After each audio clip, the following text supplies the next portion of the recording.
Hi, thank you for joining me. Today I want to do a vlog and just talk about a couple things, I guess. Um, Mostly about collecting games. I've been going over my game collection recently. I just cataloged the whole thing. You know, whenever I get a chance to look at the whole thing, kind of go through all the games, it gets me thinking. And I guess what I've been tossing around is kind of like, is there an end to collecting? You know, I think with complete collections, well, I guess strangely it even gets muddy with those. You know, you figure, well, I've got all the games that came out, but then you can find other stuff. In fact, I think there's a whole realm of collecting that doesn't really open up until you have all the games for a system. And depending on the kind of collector you are, maybe you would just collect these things normally, but you know, once you have all the games, then you're like, well, what about all the demo discs? What about all the game guides? What about all the, you know, the magazines or the merchandise? What about the accessories, peripherals? What about the different types, you know, editions of the system? Yeah, wow. I mean, it can get really crazy. And you know, I don't want to like put down anybody's reasons for collecting. I think you can collect for whatever reason you want and whatever makes you happy.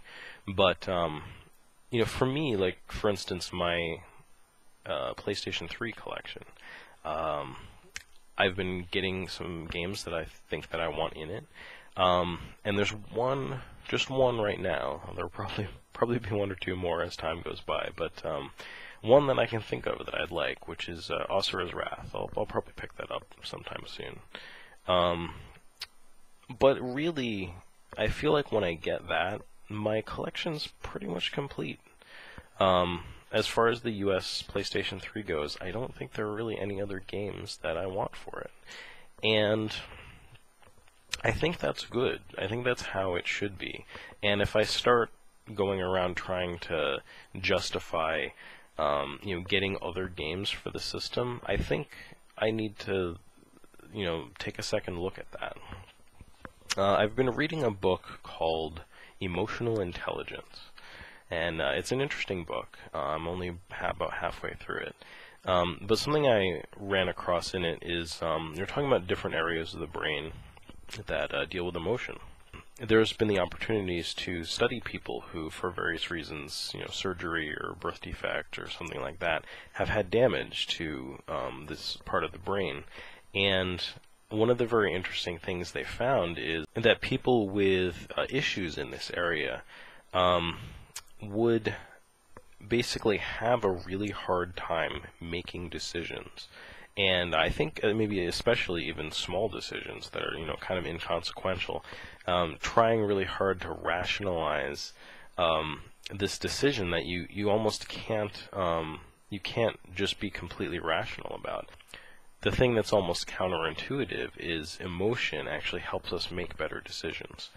And I don't always look at it that way, or I haven't, because I tend to think that you know, anytime I'm making a decision that's overly based on emotions, I kind of want to stop and think. So I'm like, what mistake could I be making? How could I think about this and make a better decision?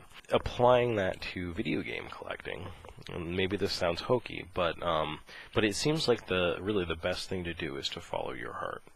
And for me, I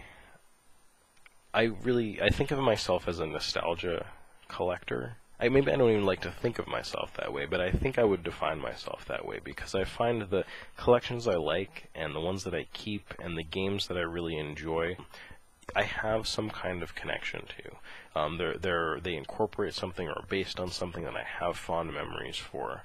And those are the games that I really enjoy. I like playing. I like having them in my collection. Even the complete collections that I have, the systems that they're for are really important to me.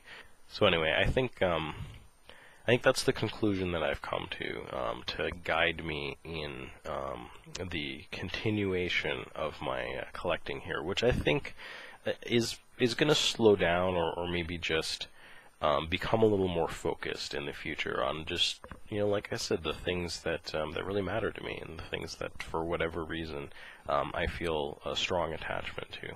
So we'll see how that goes. I guess that's all I really wanted to talk about. Thank you very much for joining me. I hope that I wasn't just stating the extremely obvious here, and that was useful for you guys too. And I hope you'll join me again for more video game related videos. Thanks for watching.